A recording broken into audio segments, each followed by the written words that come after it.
show here. Kennedy is with us. How about that for an early week appearance? Yeah, let's get on with the show, baby. I love that. Oh, let's get on with the show for sure. I mean, that's what we've been. How you doing, by the way? Oh, fantastic! It's a crisp fall day here in Gotham. Oh yeah, no doubt about it. So, all right, so there's so much going on here. I don't even know where to begin with you. We had, of course, that situation with Newt and Meghan, and you being at Fox News. What happens, for instance, in the Fox offices when things like that happen? Do you have any contact with these people? Hello? Oh, I must have lost her. Do you think I lost her?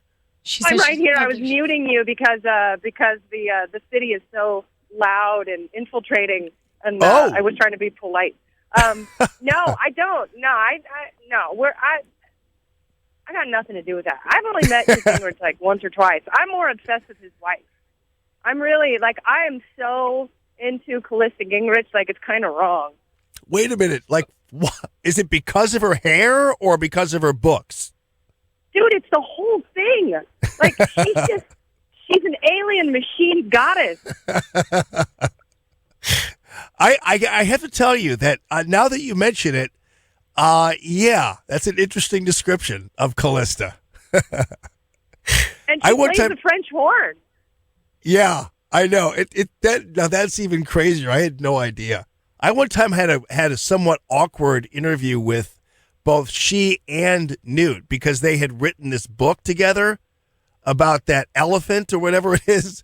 I can't remember, but I had them, and you know how it is. I don't know whether you've ever done this before, where you had to interview two people on different phone lines, and it was just the weirdest interview. But yeah, I think I can get on board with that. I had to interview Caitlyn Jenner back when she was Bruce Jenner, when his wife was completely unknown, and she insisted on being a part of the interview, although she wasn't part of the story, and I found that to be very annoying.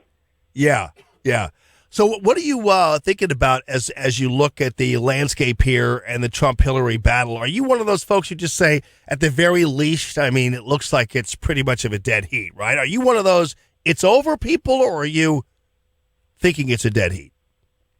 I mean, it's really easy to give in to so much of the polling and say, it's over, it's going to be a landslide. But then I think of all the people who said that about Trump in the primary and how he prevailed. And I'm not a Trump person. I'm not. I mean, there are things that I really like about him. I was talking with Diamond Lou Dobbs about this yesterday, that, it's there's so much I disagree with him about on policy, but what I really like is that it's so chaotic and he's completely upended the system and is so unpredictable and has inserted so many variables into this race that people have no idea how to respond to it and how to try and predict it. And I just keep going back to the idea that the people I know who are kind of like secret Trump supporters who are secretly going to vote for them won't admit in public, especially to their liberal Facebook friends, that they think that he would be a better choice for president. But I think there are a lot of people out there like that. And, there are two things. One, I think they're purposely asking people questions that skew against Trump. Two, I think they're purposely asking more Democrats about the election. And I also think that there are a lot of Trump supporters who just don't want to answer the phone, that it's a very personal decision. And, I think he's got a much more difficult time getting to 270 than she does. But I won't be totally surprised if it happens. And I do think that would be the greatest middle finger to the establishment in the history of our nation's politics. Well, yeah, and that's what's so amazing about it, too. And given the fact that he has all these Republicans who are just either A, abandoning him or indeed outwardly fighting him, I think it's amazing he's doing as well as he is. And also, it seems like the more they do that to him, the more enthusiastic supporters become. So it's been pretty amazing to watch. Yeah, because, it's like, what has being a flag-waving Republican done for people who are still very much in debt, who can't make their credit card payment every month, people who can't, there are no basic luxuries. And, this is year after year after year, and it's the same old thing. If you have big government politicians who are spending more of your money, giving you less economic freedom. So, what is that doing for them being a Republican? And all these Republicans know about is being a Republican. Right. And right. That no longer resonates with people. And I think, that may be one of the benefits of this election is kind of getting rid of this tribalistic two-party nonsense.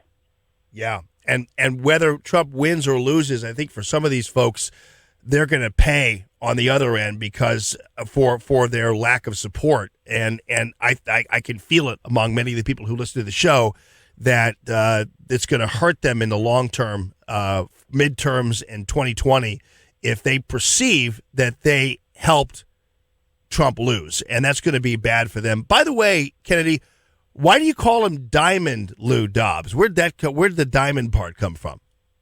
Oh, I just threw that in this morning, but I think it fits beautifully. Okay. I because it fits. It's Lou. First of all, I love the guy, and secondly, it seems like maybe he's got like a diamond ring or something on one of his fingers. I don't know. He just kind of. No, I'm going to check it out. But we were talking because, he's not necessarily a libertarian. I think that's putting it mildly. But we're talking about the things we share in common that we see and feel about the election. And, I told you on the show before, I'm not going to vote for either of the major party candidates, and that's fine. And I don't feel it's necessary to personally attack Donald Trump, although I disagree with a lot of his stuff. But I dislike Hillary Clinton so much that there is something very satisfying about the prospect of her losing. Yeah, right. Well, you've always been consistent, and that's what we love about Kennedy, that's for sure. So we'll be tuning in, and thank you so much for taking the time out to be with us on another day. Even though you couldn't make it for the other day, you still made it happen for us today. So we really appreciate you as always. Well, I appreciate you, too. I'm going to be on Outnumbered tomorrow. I will be on that couch awesome. Throwing boomerangs and slinging hash. So I hope you guys join me, and I always love being on your show, Jamie. Yeah, you too, Kennedy. I love it when you're on Outnumbered. You're great. So thanks so much, and have a good rest of your week. Thanks, Bango. Talk to you soon.